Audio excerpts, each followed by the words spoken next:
Hey everyone, so this is Veronica Mars, Season 1, Episode 2, called Credit Where Credit's Due. We find a little bit more out about Lily's death, but that's towards the end of the episode, so I'll save that for the end. Um, but this episode, this weekly episode centers around Weevil and his cousin Chardo's grandma, who is arrested for credit card fraud. And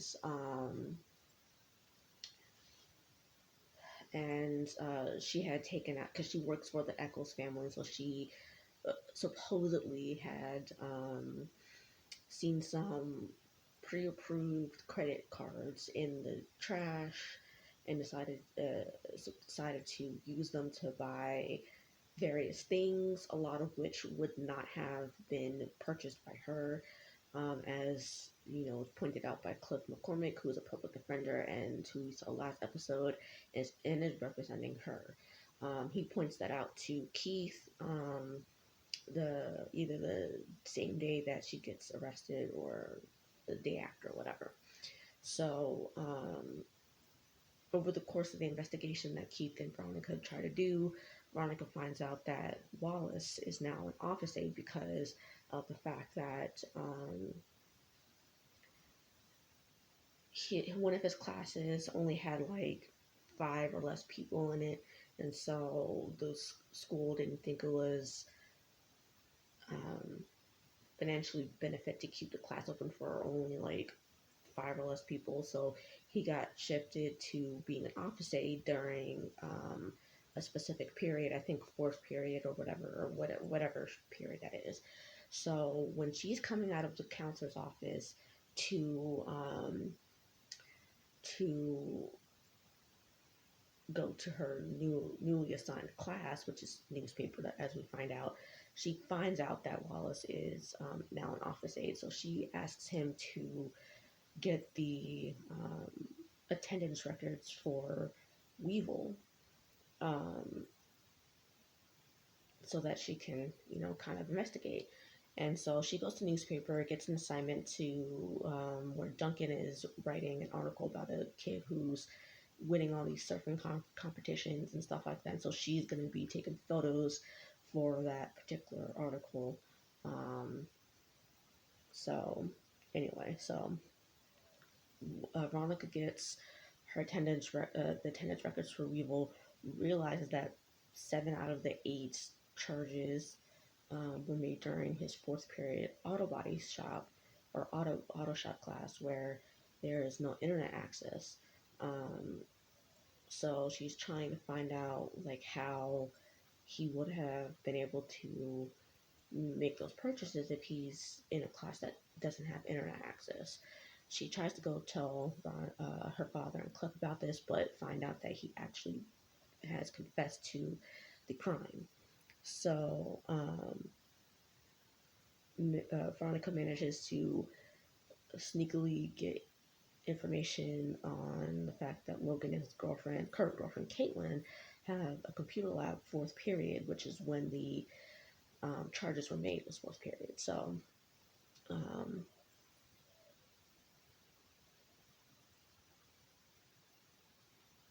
she then later finds out that or on the list of charges for the credit card fraud was a honeymoon suite at the Neptune Grand.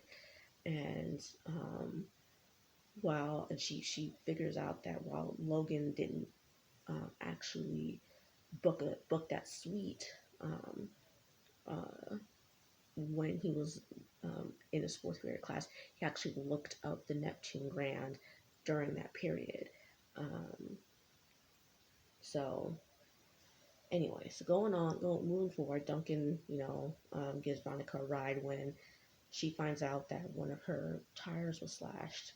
So they go there, get the information that they need and the photos that they need, and on the way back, they're pulled over because there are several speeding parking tickets associated with the car that Duncan is driving. So turns out that these tickets and violations were made on the day that Lily died. And obviously this will come back later in the big reveal about what the big news that comes associated with her death at the end of the episode. So anyway, um, so Keith picks her up.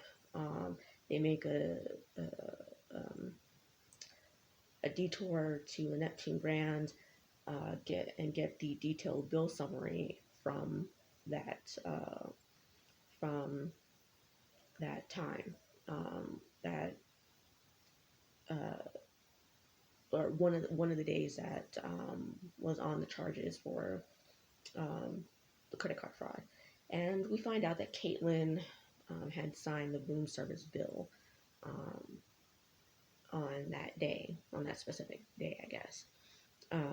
So she lets it slip to Logan that Caitlin signed the room service bill at the Neptune Grand. So this makes him suspicious, clearly, because this is his girlfriend. Why is she going to the honeymoon suite of the Neptune Grand without me? Um, so at the same time that Logan and Veronica are making phone calls to numbers, well, specifically Logan's only calling one specific number that keeps frequently coming up on Caitlin's phone, and Veronica's calling the list of numbers that was dialed during that specific night or whatever. And when she gets to the last number, which is the number that Logan is calling, they find, Logan finds out it's Weevil's cousin Chardo, but Veronica then asks, because of the fact that Logan is calling Chardo's number at the same time as her and actually gets through, she has to, ask Keith to run the numbers to figure out who it is, and she finds out it's Chardo. So she confronts him by pulling him into the girls' restroom, um, and tries to, get him to confess. But he's like, no, because what me and Caitlin have is real and stuff like that. But she's like, look, this is Caitlin. She is only with you because she wants a thrill out of being with a person from the wrong side of the tracks. So she doesn't actually want to be with you. Um, but he refuses, saying that, once, me and Caitlin get far, far away from here, I'll call and they'll release Weevil. And since that confronting him didn't work, then goes to confront their grandma. And she's like, well, look, Weevil can take the fall because he's only 17, and he will only be put in juvie while Chado will go to jail because he's 18. So Veronica's like, look, Chardo is doing all this credit card fraud to take out a spoiled rich white girl. Do you really want Weevil to take the fall for something that he doesn't even know is true? Because he's only doing this because he thinks that you did it. He's not doing it. If he had known that Chardo was doing this to take out a spoiled rich white girl, he wouldn't have taken the fall to begin with. So she comes clean about Chardo being the one to give her the necklace, and Weevil is let go. This spurs Chardo to run away, because in the bathroom, Veronica told him that Logan knew everything about um, Caitlin and him, or at least knew that it was them two together. So he tries to get he calls Caitlin on the phone and is outside her house talking about, like, look, honey, let's go run away, all this bull crap. And but she's standing up there like, no, I'm not giving up my life for my cushy life to come be with you. So while he's outside, both Logan, Weevil, and their respective crews show up. Weevil pulls Logan aside privately and basically, even though we don't hear what he says, tell Logan, look, we'll deal with Charter ourselves. And so Logan and his crew back off. Weevil, Chardo, and the biker gang decide to go leave and go to the beach. And so Weevil's like, "Look, what's gonna happen is you're out of my life and out of the gang, and so what that means is typically when someone's out the gang, they beat the guy out, um, and he's then on his way. So and Weevil has Felix, one of the biker gang guys, to stop the others from going too far. Um, and as we see at the end of the episode, Caitlin is promptly shunned by her friends at lunch the next Monday. So anyway, so at Mars investigations during the weekend or whatever, Veronica is like, "Look, Dad, what made you go after Jake Kane? Because you know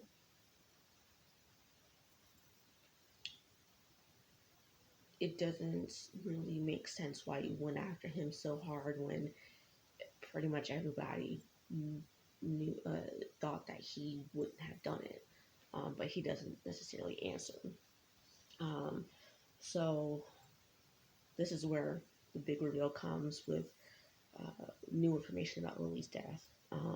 Veronica, we find out that Veronica and Lily, before she had died, had made fake IDs like a couple weeks beforehand to sneak into clubs. Those IDs came in the mail just days after Lily had been killed. Um, Veronica stuffed them in a, drawer, back of the drawer, um, sometime shortly after, and forgot about them until the officer who pulled her and Duncan over had mentioned the tickets on the car. So she gets Lily's fake ID, and I assume switches out Lily's photo with her photo. Um, Goes to the sheriff's station on the weekend, um, because the receptionist or the receptionists who work there don't know her because they haven't been there that long, so they don't know her, Lily, and everything that had gone on with Lily's death.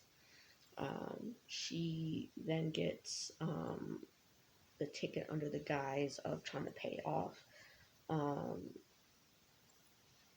So she finds out that the speeding ticket that was issued on the day that she died was a speeding ticket that was issued at 6:02 p.m., which is what we find out is almost 2 hours after Lily's supposed death. So yeah, things just are not adding up with the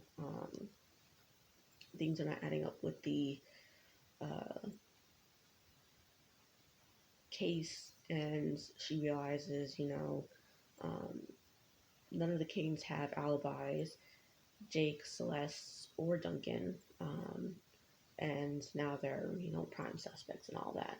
So, yeah, I like this.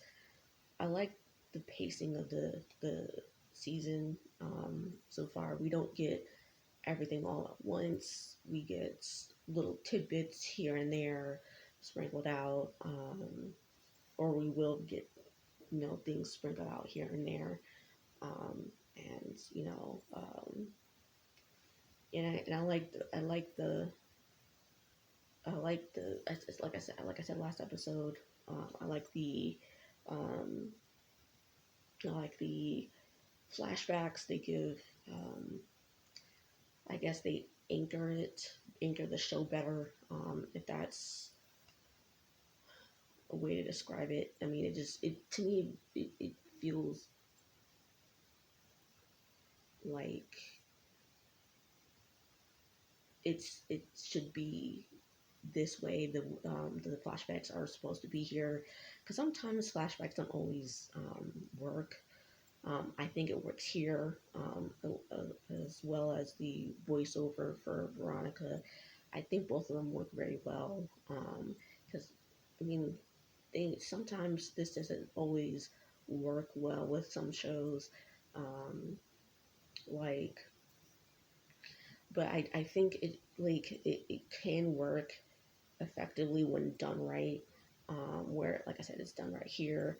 Um, Another show I watched called The Equalizer, um, I believe should incorporate flashbacks, because, you know, this Sunday, which is when it airs, they still haven't really delved into um, the main character's background all that much.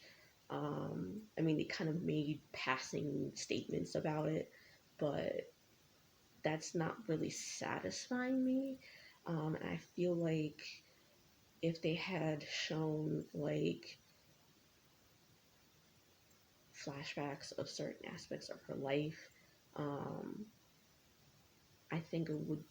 I feel like it would be more connected, even more connected, I should say, to her character and why she feels the need to do certain things in the show. Um, but I mean, otherwise, that's like my only critique of that show. But and I think that would be a good example of how when to use flashbacks. Um, I don't think the voiceover should be in that show, and I'm glad they don't actually have that. But like just to give an example of like where I feel like shows should use flashbacks, that is one of them. Um, and I think um, I think the I think the first season of Veronica Mars holds up very well because of the use of the flashbacks and the voiceovers.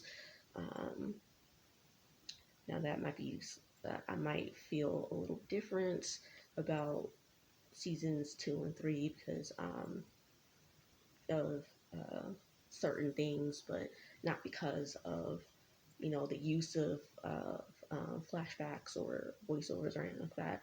It has to do with like other issues, but since we're not on those seasons yet, I'll keep those thoughts to myself at the moment. But otherwise, yeah, I think um, so far after rewatching this again, I think this season holds up pretty well.